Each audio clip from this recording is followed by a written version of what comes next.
Bismillahirrahmanirrahim. Assalamualaikum warahmatullahi wabarakatuh. Alhamdulillahirrabbilalamin. Apa kabar Ananda semua?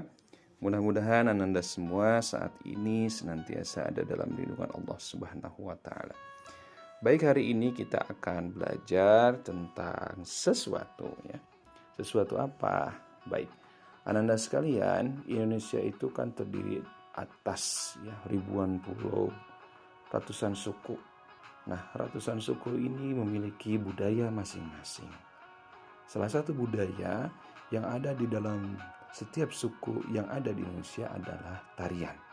Nah, ini akan kita pelajari. Ananda sekalian, tarian-tarian di Indonesia itu banyak sekali ya. Nah, dalam tarian biasanya ada pola-pola tertentu ya ketika tarian itu dipentaskan. Salah satu yang paling penting dalam tarian daerah adalah pola lantainya. Jadi, setiap tarian yang ada di Indonesia itu memiliki pola-pola lantai. Atau kita sebut mungkin secara sederhana seperti bermain bola ya. Ada formasi. Nah, atau kita sebut juga formasi boleh dah ya. Baik, pola lantai dalam tarian itu ada 3. Yang pertama ada pola lantai lurus. Yang kedua ada pola lantai diagonal. Dan yang ketiga ada pola lantai. Yang ketiga adalah pola lantai melengkung. Baik, kita bahas satu-satu ya. Yang pertama pola lantai lurus. Baik, pola lantai lurus adalah berarti polanya itu lurus dan memanjang. Jadi para penari berjumlah lebih dari 1 orang dan akan membentuk formasi lurus, baik dari depan ke belakang maupun sebaliknya.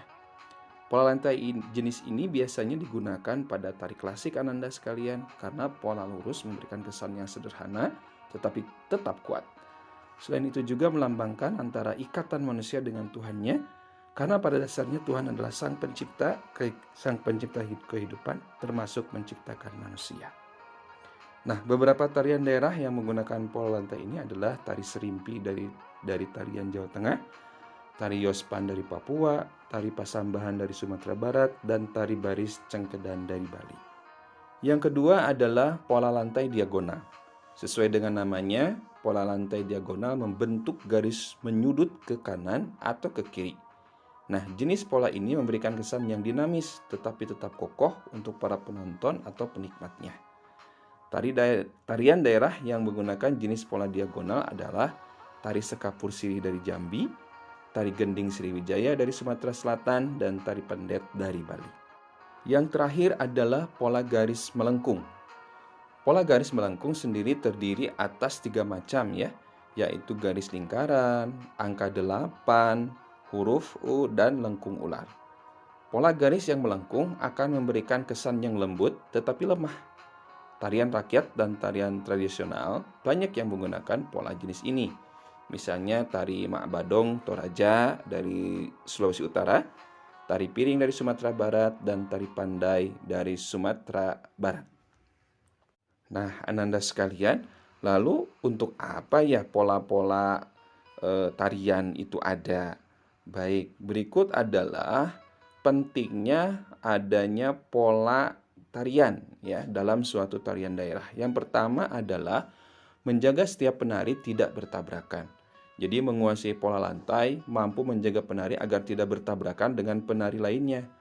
Tarian tradisional sendiri memiliki gerakan yang indah ya dan mengalami banyak gerakan yang memungkinkan penari saling bertabrakan ketika tidak menguasai pola lantai.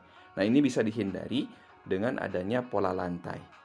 Yang kedua adalah membantu penari menentukan gerakan selanjutnya. Ketika penari berpindah dari area satu ke area lain, maka gerakan mereka pun akan berbeda juga. Nah, dengan adanya pola lantai, maka penari bisa menentukan gerakan seperti apa untuk selanjutnya. Yang ketiga adalah penari lebih energik, lebih semangat gitu ya. Nah, pentingnya memahami pola lantai dan mengaplikasikan ke dalam tarian mampu membuat penari terkesan lebih energik dan menarik tentunya ya. Nah, banyaknya perpindahan tanpa adanya pola lantai justru akan membuat tarian berantakan Anda sekalian ya. Kebayang ya kalau formasinya kacau gitu ya, tidak diatur, maka akan terjadi hal-hal demikian. Namun dengan adanya pola lantai justru akan memberikan kesan yang lebih teratur dan memukau. Kemudian yang keempat adalah menciptakan kekompakan. Nah, mampu menciptakan kekompakan antar penari ini sangat penting dalam suatu tarian daerah. Karena setiap penari akan terlihat bergerak leluasa memenuhi panggung dengan kompak tentunya, tanpa perlu berkomunikasi secara verbal. Secara kasar misalkan kamu ke sana, kamu ke sini, jadi tidak perlu seperti itu. Nah, semua gerakan telah diatur melalui pola lantai yang diciptakan oleh para koreografer. Nah, koreografer itu adalah pencipta tarian ya. Baik. Selanjutnya adalah yang terakhir, ciri khas suatu tarian. Nah, pola lantai itu mampu memberikan ciri khas dari suatu tarian. Jadi bisa membedakan antara tarian daerah yang satu dengan daerah yang lainnya. Nah, masyarakat atau para penonton akan lebih mudah nih mengetahui ciri khas dari tari tradisional tersebut melalui pola lantai pada tarian. Baik Ananda sekalian, itu saja dulu ya yang bisa Pak ini sampaikan. Mudah-mudahan bisa menambah wawasan Ananda semua untuk semakin memahami berbagai macam budaya di Indonesia, salah satunya melalui tarian. Dan tadi kita bahas tentang pola lantai dalam suatu tarian daerah. Terima kasih atas atensi Ananda semua. Assalamualaikum warahmatullahi wabarakatuh.